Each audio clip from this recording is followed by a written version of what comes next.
Hello everyone, my name is Monica Gangwar. Today I will study about the lesson Glimpses of the Past. Glimpses का मतलब होता है झलक, of the past का बीता हुआ कल, यानी कि पास्ट की जो है वो झलक। इस चैप्टर का नेम ये है। Before you read, here are some pictorial glimpses of the history of our country from 1757 to 1857. These pictures and speech bubbles will help to clarify your understanding of the conditions that led to the event known as the First War of Independence in 1857. यहाँ पर 1957 से 1857 के बीच हमारे देश के इतिहास की चित्रात्मक झलकियाँ दी गई हैं। ये तस्वीरें विभिन्न लोगों के विचार तत्कालीन स्थितियों को समझकर स्पष्ट करने में सहायता करेंगी। ये जो तस्वीरें दी गई हैं, ये जो 1857 में जो युद्ध हुआ था, यानी कि वॉर ऑफ इंडिपेंडेंस इन 1857 में जो वॉर हुआ था, उनकी स्थितियों को समझकर स्पष्ट करने में सहायता करेंगी ये पिक्चर्स। और जिनके नेतृत्व में 1857 में जो युद्ध हुआ था, जिनके नेतृत्व में हुआ था, उनकी घटनाएं घटित हुई थी। The martyrs at a function in Delhi, यानी कि फंक्शन जो दिल्ली में था उसके बारे में है। Oh my countryman, let your eyes fill with tears as you recall the sacrifice of India's martyrs. में जो है लता मंगेशकर गाना गा रही हैं और वो कह रही हैं, ओ माई कंट्रीमैन, ये मेरे वतन के लोगों, जरा आँख में भर लो, let your eyes fill with tears, अपनी जरा आँख में भर लो पानी, as you recall the sacrifice of India's martyrs, और जो शहीद हुए हैं उनकी जरा याद करो कुर्बानी। ये लता मंगेशकर जो है फंक्शन है दिल्ली में, उसमें ये कह रही हैं। यहाँ पे जो पिक्चर्स देखिए आप, ये रानी लक्ष्मीबाई है, भगत सिंह हैं, सुभाष चंद्र बोस हैं, महात्मा गांधी हैं, ये नीचे वाले पिक्चर्स में, और ऊपर इंदिरा गांधी, जवाहरलाल नेहरू हैं यहाँ पे बैठे हुए। लता मंगेशकर जो है वो गीत गा रही हैं। द कंपनी कॉन्क्वेस्ट्स 1957-1849, कंपनी का आधिपत्य। With its superior weapon, the British East India Company was extending its power in 18th century India. With its superior weapon, अपने superior weapon से, यानी कि अपने जो श्रेष्ठतम हथियार थे उनसे ब्रिटिश ईस्ट इंडिया कंपनी जो थी वो अपना 18th सेंचुरी, जो 18वीं सदी थी भारत की, उसमें अपना शासन जो था वो बढ़ा रही थी। इंडियन प्रिंसेस वर शॉर्ट साइटेड, इंडियन जो प्रिंसेस थे वो अदूरदर्शी थे। अदूरदर्शी यानी कि वो दूर तक नहीं देख पा रहे थे कि किस तरह की जो चाल है वो ब्रिटिश ईस्ट इंडिया कंपनी चल रही है। दैट अप स्टार्ट रज्जावाहा call the Indian merchant English merchants, they will help me to defeat him. The people had no peace due to such constant fights. जो नौसिखिया राजा थे उन्होंने अंग्रेज़ व्यापारियों को बुलाओ, इस तरह से कहा, वे उन्हें हराने में मेरी सहायता करेंगे। They will help me to defeat him. The people had no peace due to such constant fight.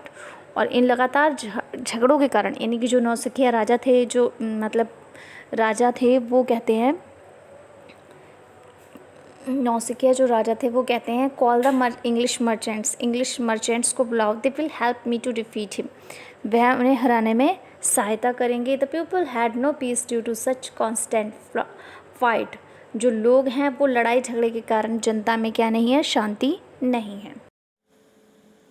The rivalries help the East India Company and it could easily subdue Indian princes one by one.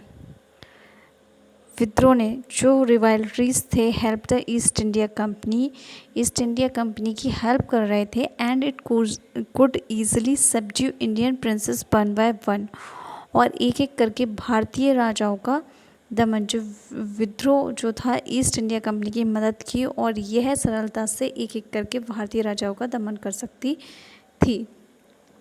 A far-seeing ruler like the brave Tipu of Mysore fought the British till he died fighting.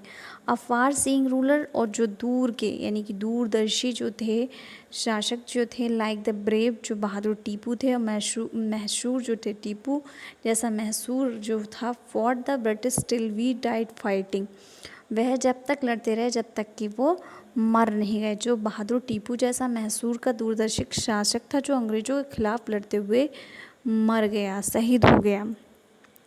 Thank God there is peace in the country now, no more wars and no looting by thugs. It is God who sent the British, our destiny is linked with them.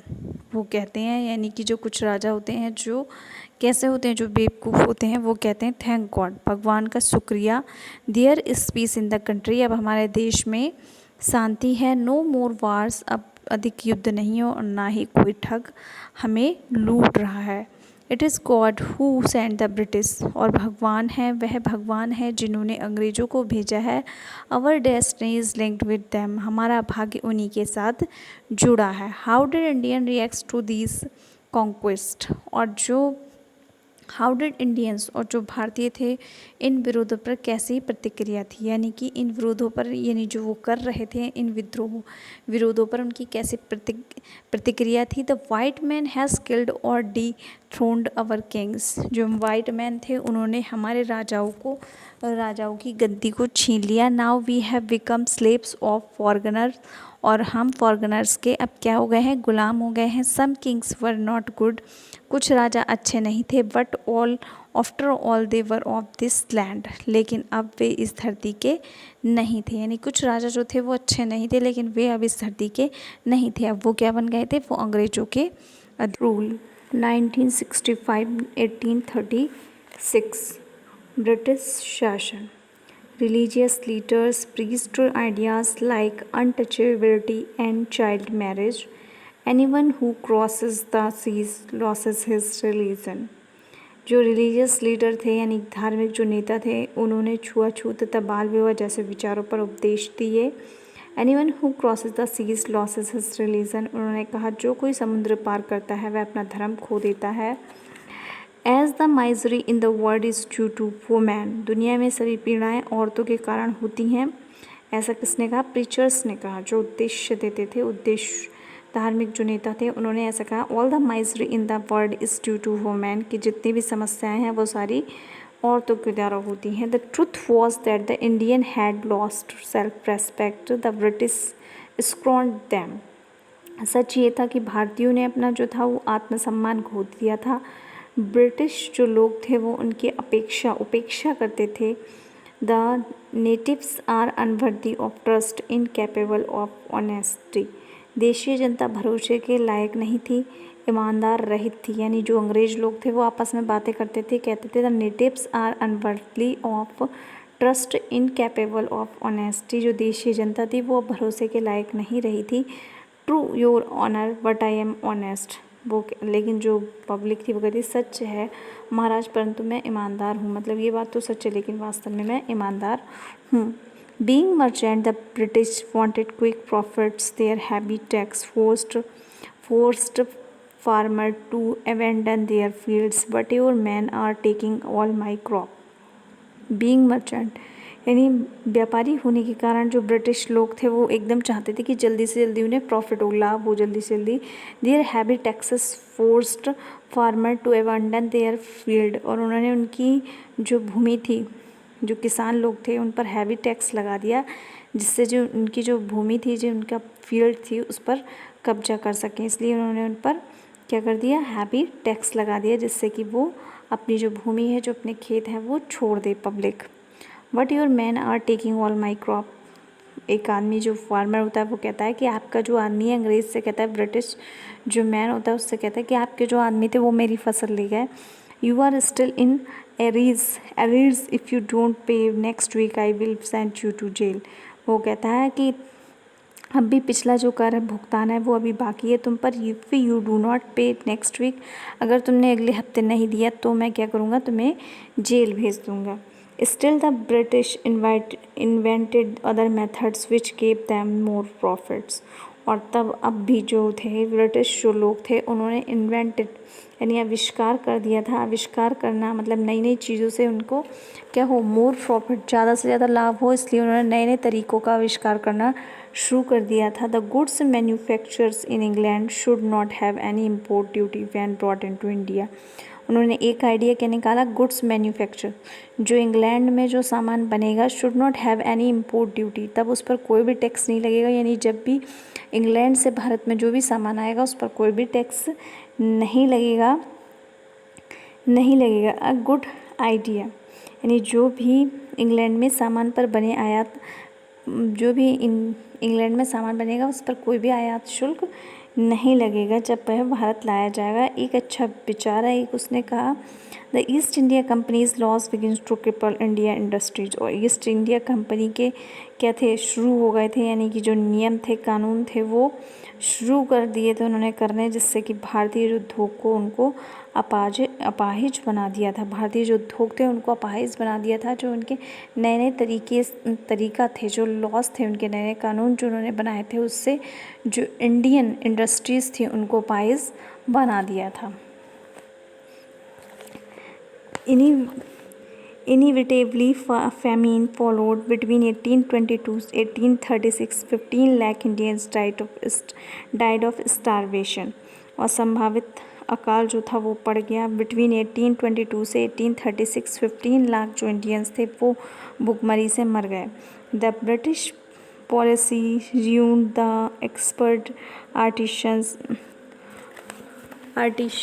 and their business. British जो policy थी उनकी वजह से जो expert artisans थे और businessman थे वह सारे ही क्या हो गए, फेल हो गए, बर्बाद हो गए थे पूरी तरह से। ब्रिटिश नीतियों की वजह से जो बहुत ज़्यादा माहिर कलाकार थे और जो बिजनेसमैन थे, व्यवसाय जो थे छोटे छोटे, वो सारे ही ब्रिटिश की वजह से, ब्रिटिश शासन की वजह से, उनकी नीतियों की वजह से सारे ही बर्बाद हो गए। 4 part Raja Ram Mohan Roy. Raja Ram Mohan Rai, a learned man from Bengal, understood what was wrong with the country. राजा राम मोहन राय जो था वो एक बुद्धिजीवी व्यक्ति था। Understood what was wrong with the country, और वह समझ गया कि कंट्री के साथ में क्या गलत हो रहा है। Let us not despise our self, our ancients culture is great. उसने कहा कि हमें एक दूसरे से नफरत नहीं करनी है, हमारी प्राचीन संस्कृति महान है। And we are capable of greater achievement, और हम योग्य हैं, यानी महानतर उपलब्धियों के योग्य हैं। हमारी जो ग्रेटर जो अचीवमेंट है उनके हम योग्य हैं। We must first reform our society, हमें पहले अपने समाज को सुधारेंगे। Superstitious have been ruining us, superstitious जो अंधविश्वास है उन्होंने हमें बर्बाद कर दिया है। He told his wife Uma, वह अपनी वाइफ से कहते हैं, cows are of different colour, जो गाय होती हैं वो डिफरेंट होती हैं, but the colour of their milk is the same, लेकिन जो दूध का कलर होता है वो सभी का एक जैसा होता है। यानी गाय जो होती हैं काफ़ी कलर की होती हैं, कई तरह की होती हैं, लेकिन उनका दूध जो होता है वो सेम होता है। Different teachers have different opinion, जो अलग अलग तरह के टीचर्स होते हैं, यानी अलग अलग टीचर्स जो होते हैं उनकी अलग अलग राय होती है, but the essence of every region is the same, लेकिन सभी का जो सर्व धर्म का आधार है वो एक जैसा ही होता है, लेकिन वो जो ज्ञान होता है वो एक जैसा ही देते हैं, भले ही उनकी जो ओपिनियन राय हो वो अलग अलग हो। He was attract by the science and modern knowledge, वह अट्रैक्ट किससे हुए, साइंस और जो मॉडर्न नॉलेज थी, आधुनिक जो ज्ञान था उससे आकर्षित हुए। Knowledge should be practical and scientific, वो कहते हैं नॉलेज जो है वो व्यवहारिक और वैज्ञानिक होनी चाहिए। He started newspaper but the suspicious British stopped them in 1823, उन्होंने न्यूज़पेपर जो था वो स्टार्ट किया, लेकिन जो सस्पिशियस संकालू जो ब्रिटिश थे उन्होंने 1823 में न्यूज़पेपर को बंद कर दिया। He cross the seas and went to the England to see what made the British powerful, there he told them, और तब वह सी को पार कर यानी समुद्र पार कर कर इंग्लैंड में ये देखने गए कि जो ब्रिटिश हैं वो इतने पावरफुल कैसे हुए। देयर ही टोल्ड दैम, वहाँ उन्होंने कहा, we accept you as rulers, कि हम आपको रूलर्स के रूप में स्वीकार करते हैं, and you must accept us as subject, तो आप हमें जनता के रूप में यानी कि स्वीकारें, अपना नागरिक के रूप में हमें स्वीकारें। But you must remember the responsibility a ruler owes to his subjects, लेकिन आपको एक चीज़ याद रखनी है कि आपको अपनी जनता के बारे में, जनता के प्रति आपकी क्या जिम्मेदारी होती है वो आपको याद रखना है। हम आपको अपने क्या ओनर के रूप में आपको हम स्वीकार करते हैं, लेकिन आपकी जनता के प्रति क्या जिम्मेदारी है उसको आपको याद रखना है। Operations. But the British continued to oppress India. In 1818, they had passed regulations that under it an Indian could be jailed without trial in a court. But the British continued to oppress. ये जो British थे भारतीयों पर दमन जो उन्होंने था वो जारी रखा। सन 1818 में उन्होंने रेगुलेशन 3 पास किया और इसके अंदर क्या था, रेगुलेशन 3 के अंदर under it an Indian could be gelled without trial in a court. और जो इंडियन थे वो could be gelled without trial in a court, वह बिना मुकदमा चलाए जेल हो सकती थी उनको, यानी कि ऐसा ऑपरेशन उन्होंने रखा। All the time British officers in India Drew big salaries and also made fortunes in a private business. British अधिकारियों ने यहाँ भारत में बहुत बड़ी तनख्वाहें निकाली तथा निजी व्यापार में हिस्सा बना लिया। जितने भी ब्रिटिश थे उन्होंने यहाँ से जो इंडिया था वहाँ से बहुत सारी बिग सैलरीज जो थी वो निकाली और also made fortune in private business, और निजी व्यापार में हिस्सा बना लिया। By 1829 British was exporting British goods worth 7 crore rupee to India. और 1829 में ब्रिटिश जो थे वो एक्सपोर्ट कर रहे थे ब्रिटिश गुड्स को worth 7 crore rupees to India, यानी इंडिया से वो निर्यात कर रहे थे। 7 करोड़ का जो माल था वो निर्यात कर रहे थे, कहाँ से, भारत से। The British prospered on the company's loot while Indian industries begins to die। जो ब्रिटिश थे वह 7 करोड़ रुपए का उन्होंने क्या था सामान ब्रिटिश भारत को निर्यात कर रहा था, ब्रिटिश कंपनियों को लूट कर बे। The British prospered on the company's loot while Indian industry begins to die. British जो थे उन्होंने भारत को लूट लिया था पूरी तरह से, और जो इंडियन इंडस्ट्री थी वो उन्होंने मरना शुरू कर दिया था। Governor general Bentinck reported back home. Governor जो जनरल था उसने भी अपनी घर वापसी की थी। The bones of the cotton weavers are bleaching on the plains of the India. जो बोन्स थी कॉटन वीवर्स की, जो हड्डियाँ थी वो पिस रही थी। जो इंडिया था उसके इंडिया के मैदानों में उनकी जो हड्डियाँ थी कॉटन वीवर्स को वो पिस रही थी बुरी तरह से। Thank you.